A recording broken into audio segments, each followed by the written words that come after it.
This actually might be one of the most brain dead things that I have seen in a while.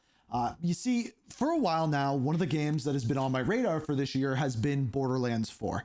And as far as Borderlands 4 goes, if you actually like go and look at like the reveal trailer and everything like this, the reception of it has been incredibly good. For example, if we go to the gameplay trailer, I'm going to just pull this up here. If we go to the gameplay trailer, it is 10K likes to 1,000 dislikes. For a trailer, that is pretty decent. And I'm betting a bunch of these dislikes came today. But as a whole, the reception of this game has been really good. People who are Borderlands fans are like, this is what we wanted. We wanted more Borderlands. We wanted faster paced Borderlands. We wanted extra guns, more loot. It's been a while since we've received a good looter shooter. Well, today, fans got a kick in the teeth because, actually, that's the wrong link. Right here, this is what happened earlier today. So they announced that the mayhem awaits you. Catch the Gearbox official has to say this week's creator voice about Borderlands and how it's bringing chaos to a new level on Nintendo Switch 2. In other words, it's coming to Nintendo Switch 2, which is awesome. So Randy Pitchford, who is kind of like the CEO over at Gearbox, said this: I am so very excited for the Nintendo Switch 2, and I'm even more excited to bring Borderlands 4 to this incredible, magical machine. After this, somebody responds by the name of @GoldSot, says, Randy, this game better not be $80. Don't take that risk. A lot of gamers aren't going to pay $80 and feed this notion of constant increasing of price tags. You are the CEO. You have the some say with the price when it comes to your publisher. He responds and says, not my call, which is a fair response. If he would have just left it at that, completely fine and dandy. But he goes on and says, B, if you're a real fan, you'll find a way to make it happen. My local game store had Starflight for Sega Genesis for $80 in 1991. When I was just out of high school working minimum wage at an ice cream parlor in Pismo Beach, and I found a way to make it happen.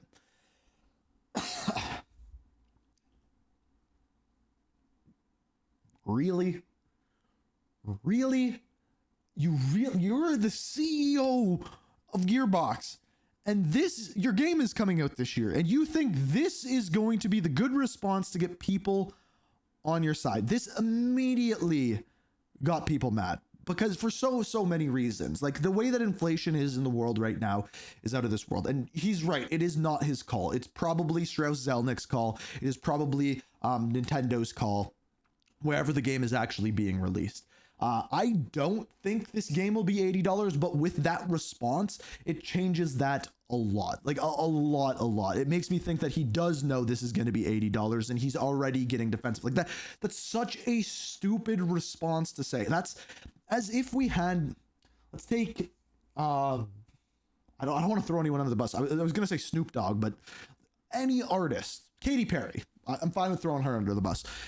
Katy Perry is doing a concert and she says, my concert tickets are going to be $300. And everyone's like, whoa, that's really expensive. Do we like get anything out of this t-shirt? Do we get to meet you? She's like, no. That's actually going to be $1,000 if you would like to meet me. And if you're a real fan, then you'll pay those prices. It's like, Katy, maybe you should go back to outer space.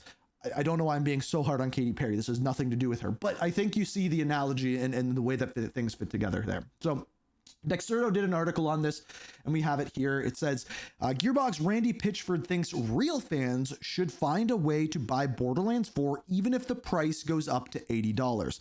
The cost of games has been a hot topic in recent weeks. Both Nintendo and Microsoft have confirmed that their games are set to go up in price. By the way, that going up in price is right around that time. So right around that like Q4 of this year. So like August to the end of the year, maybe September to the end of the year. That is when they're talking about that. Now, earlier in the year, as it says in this article, bigger AAA releases like GTA 6 could go as high as the $100 mark.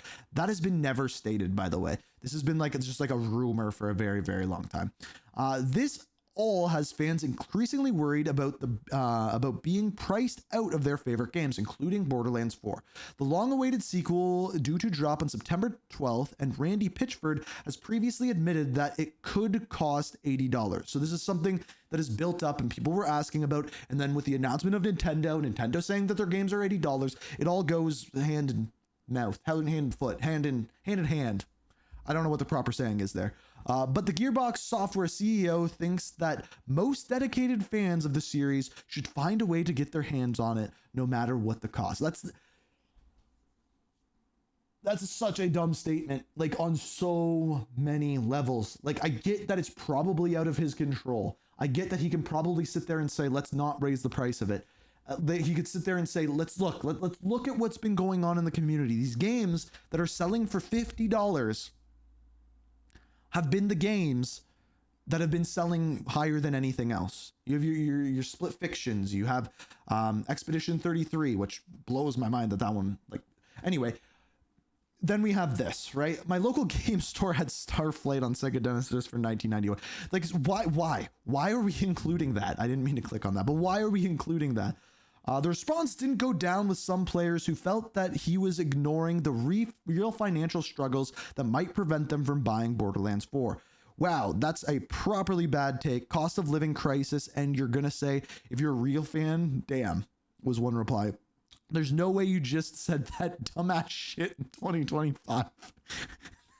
See, that's the best response. It remains to be seen exactly how much Borderlands 4 will cost when it arrives later this year, but the sequel is set to be the biggest entry in series to date. Now, here's the thing, right? And here's where my struggle is going to come if they do this with a game like Call of Duty or anything along those lines. I have a feeling that Borderlands 4 is set to be a games as a service. It is set to be a game that continues after launch into the end game, maybe selling skins, things along those lines. I have a feeling that's where they're going with this. I don't know that for sure. The end game is one thing they have not talked a lot about at all. They even said in the gameplay reveal, we don't want to spoil what the end game is going to look like. So I don't know that for sure, but I'm guessing that. If Borderlands 4 is like 100-hour gameplay style game, looter shooter, that kind of doesn't have a live service model, doesn't have microtransactions, I would not be happy, but I would understand about the $80 price tag.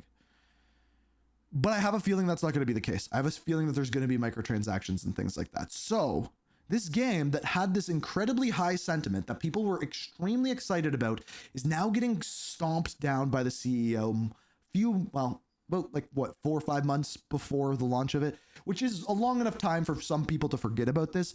But like, this is just, it goes with the brain dead state of the video game industry. Like, you're the CEO of this game and you say something stupid like that. Like, I get that people probably get under your skin asking these type of questions, and like, you're like annoyed that you have to answer them, and they're probably above your pay grade, even though you're one of the top people. Man, just keep your mouth shut. Like, just, you don't need to say that. Like, that's what it comes down to. There is no reason to go out and put that out there.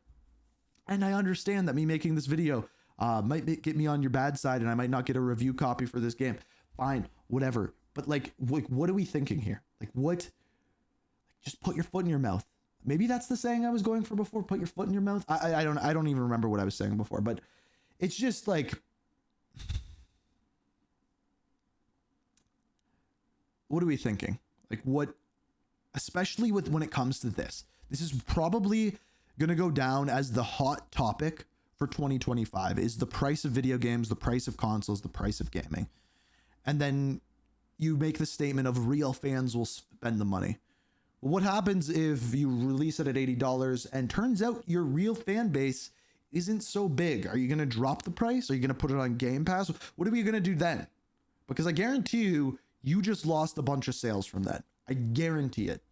I guarantee it.